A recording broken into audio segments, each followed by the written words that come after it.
एकदा गोटे भूत मन दुखरे जंगल छिड़ा होइथाए कारण तार केही भी सांग नथिले। एही कारणरू से पूरा एकला पड़ी जाइथिला। आरे मु हेउची ए जंगलर सबुठारु दुखी भूत। समस्तଙ୍କ पाखरे सांग अछंती खेलिबा पाई, हेले मो पाखरे केही भी सांग नाहंती खेलिबा पाई। तेणु मु बहुत एकला। एई एकलापण को दूर करिबा पाई मो पाखरे किछि भी उपाय नाही।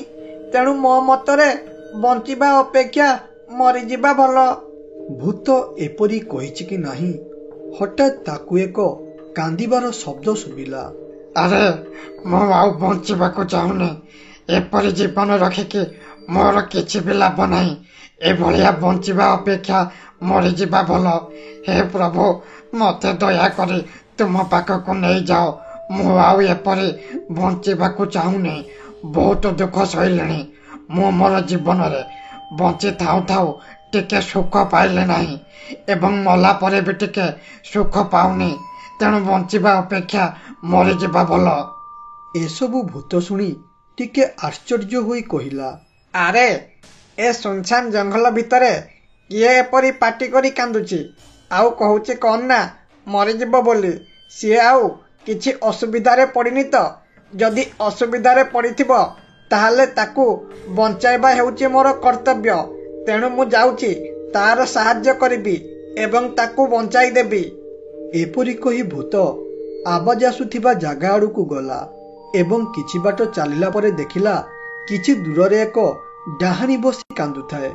एहा देखी भूत रहीगला ओ कहिला, अरे ये तो गोटे डाहाणीटा। जदि मु एबे ता पाखकू जाइथांती ताहले से मते एबे मारी देइथांता। मो बेଳ भल थिबारु मु बंची गली। हेले एबे से मते देखिबा पूर्वरु मते एठारु जिबाकू पड़िबो, नहले आजि मरिबाटा मोर पूरा फाइनाल होई जिवो। भूत एपरी कही जीवाकू बाहारुथिबा बेले हठात तार मन परिवर्तन होईगला। तेणु से कहिला, अरे जदि ए डाहाणी काहाकू मारिबार थांता किंबा शिकार करिबार थांता ताहले से जाई तार शक्ति माध्यम रे समस्तंको मारी पकांता। हेले ये एठारे बसी कांदुची माने निश्चित यार किछि गोटिए असुविधा होईची। याकू देखि लागुनी ये काहाकू मारिबा पाई एठारे बसिथिबो। तेणु मते थरे ता पाखकू जाई ता साथीरे कथा हेबाकू पड़िबो। जदि मु तार समस्या को समाधान करि पारे ताहले बिचरा डाहाणीटी खुशी खुशी रे एठारु पळाइबो। ओ एमितिरे मोर केही भी सांग नाहंती, ये मोर गोटे सांग होई जिवो। एपरी कही भूत साहस करी डाहाणी पाखकू गला एवं सेठारे पहुंचिबा परे से कहिला, हाय रे डाहाणी, तू एपरी ए जंगल भितरे बसी कांदुछु काहेकी? कोन तोर केही पिला हजि जाइछंती ना तोर किछि असुविधा होईची? जदि तोर सेपरी किछि होइता ताहले तू न डरी मन खोली सब कथा गोटी गोटी करी मो पाखरे कहि पारो। जदि मु पारिबी तो समस्यार समाधान करि देबी।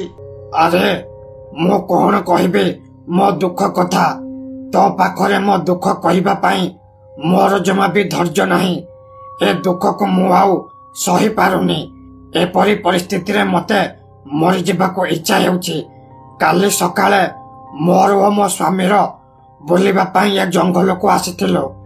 अरे धन्यवाद स्वामी, मते एठाको बुलाइबाको आनिथिबारो।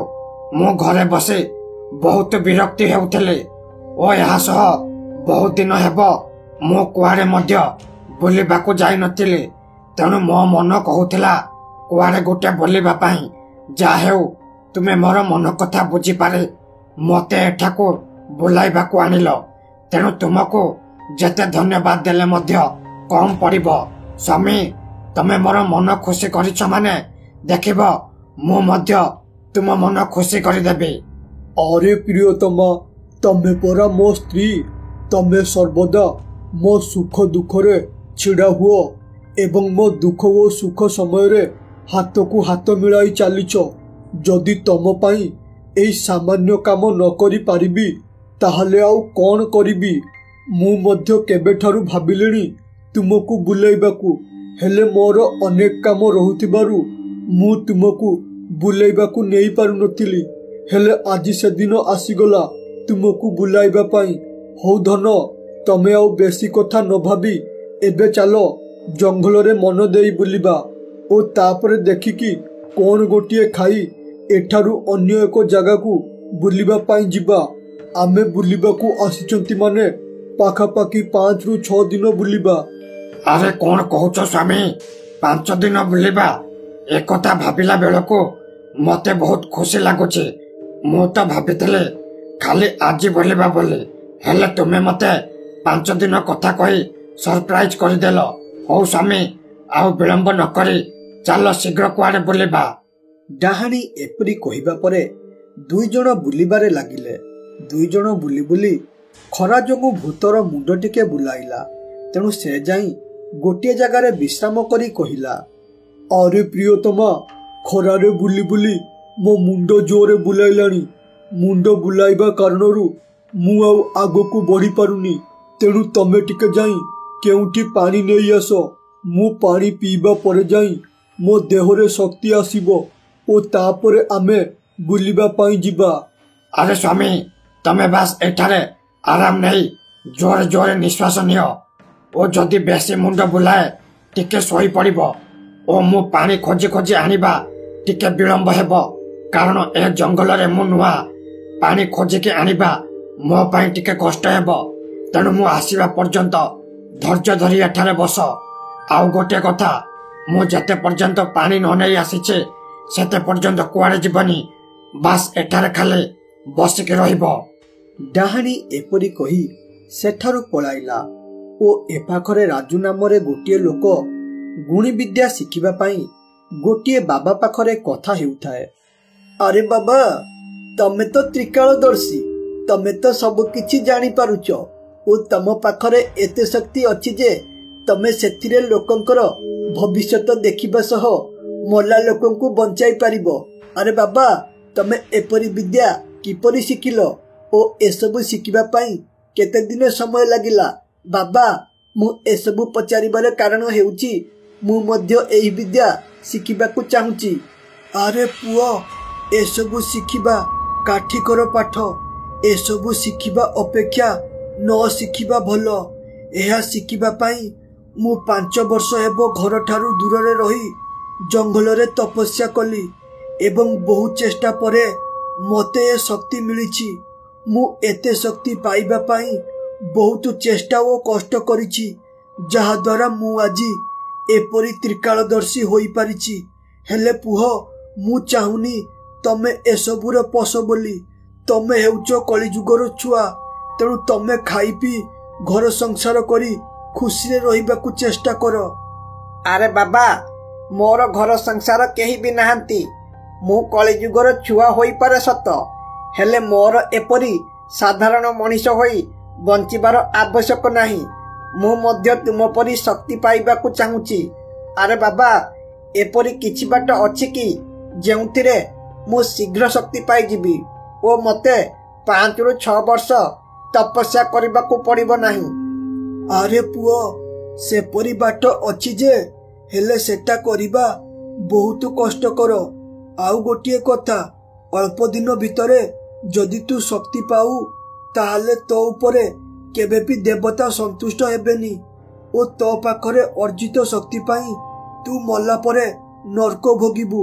ଓ ସେ ଶକ୍ତି ପାଇବାର ଉପାୟ ହେଉଛି ତୋତେ ଗୋଟିଏ ଭୂତର ମୁଣ୍ଡ ଏବଂ ଗୋଟିଏ ଡାହାଣୀର ମୁଣ୍ଡକୁ ଆଣି ପୂର୍ଣ୍ଣିମା ରାତିରେ ଯଜ୍ଞରେ ଆହୁତି ଦେଲା ପରେ ଯାଇ ମୁଁ ଏତେ ଦିନ ହେବ ଯେଉଁ ଶକ୍ତି ଅର୍ଜିତ କରିଛି ତୁ ମଧ୍ୟ ସେହି ଶକ୍ତି ଅର୍ଜିତ କରିପାରିବୁ।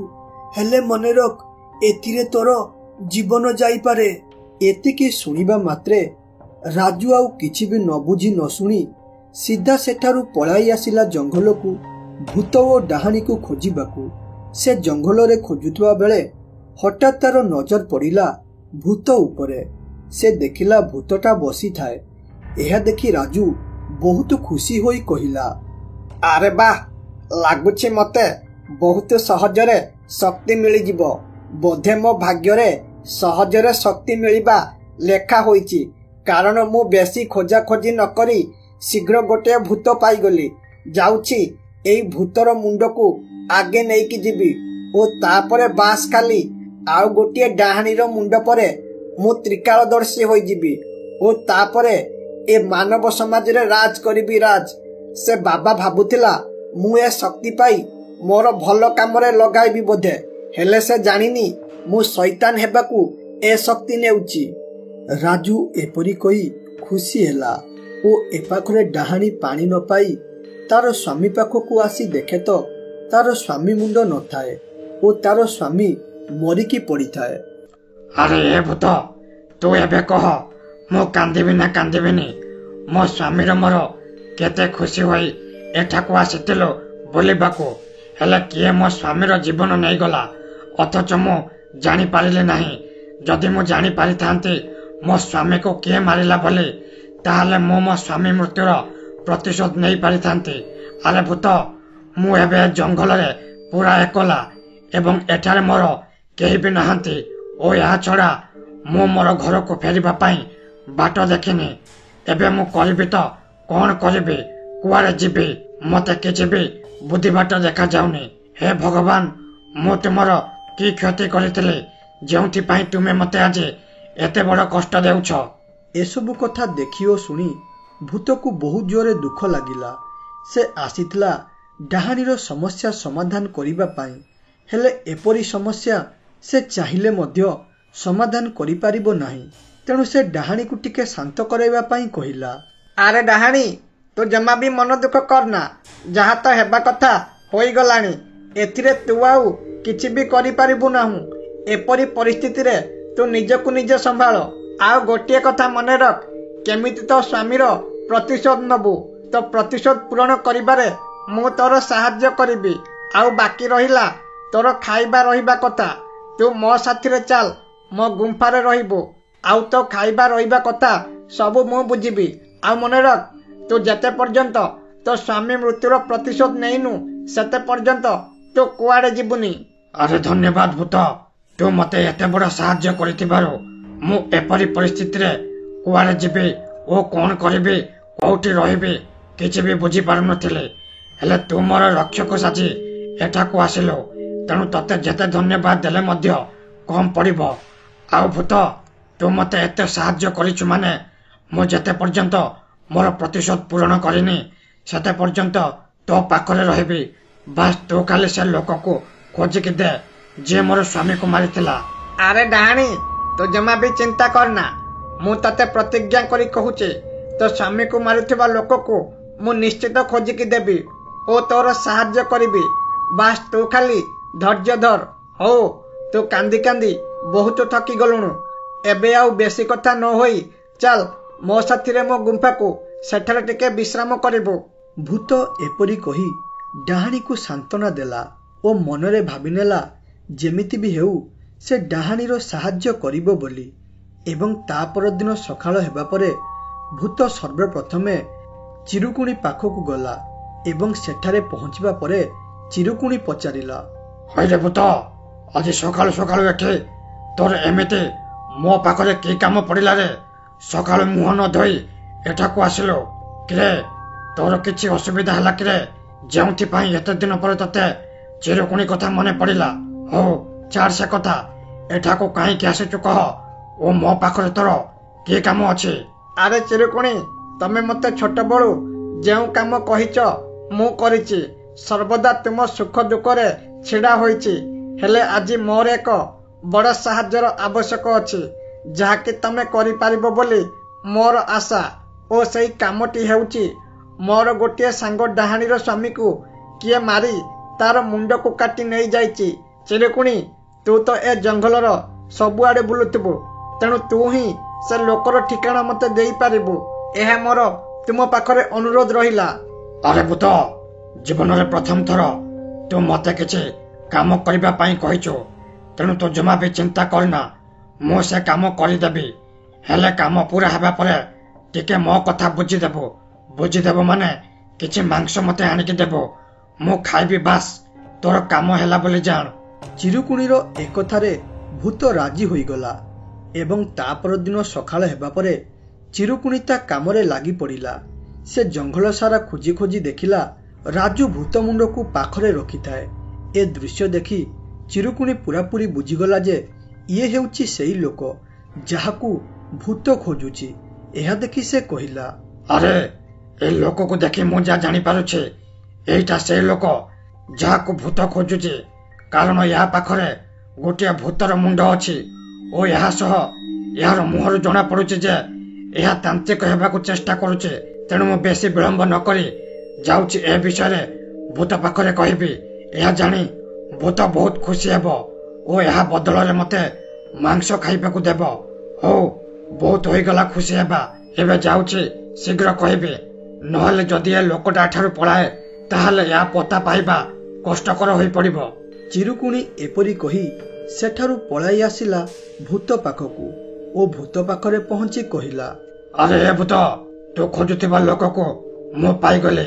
ସେ ଲୋକଟି ଜଙ୍ଗଲର ଉତ୍ତର ପଟେ ଅଛି ଓ ତା ପାଖରେ ଗୋଟିଏ ଭୂତର ମୁଣ୍ଡ ଅଛି। ତୁ ଯଥା ସମ୍ଭବ ସେଟାକୁ ଯା, ନହେଲେ ସେ ସେଠାରୁ ଯଦି କୁଆଡେ ପଳାଏ ତାହେଲେ ତାର ଅତାପତା ପାଇବୁ ନାହିଁ। ଚିରୁକୁଣି ଏପରି କହିବା ପରେ ଭୂତ ଡାହାଣୀକୁ ଧରି ଉତ୍ତର ପାଖକୁ ନେଇଗଲା ଏବଂ ସେଠାରେ ପହଞ୍ଚିବା ପରେ ଡାହାଣୀ ଦେଖିଲା ସତକୁ ସତ ଏଇ ଲୋକ ତାର ସ୍ୱାମୀକୁ ମାରିଛି, କାରଣ ତା ସ୍ୱାମୀର ମୁଣ୍ଡ ସେଠାରେ ଥାଏ। ଏହା ଦେଖି ଡାହାଣୀ ବହୁ ଜୋରେ ରାଗିଗଲା ଏବଂ ସେଠାରେ ରାଜୁକୁ ମାରିଦେଲା।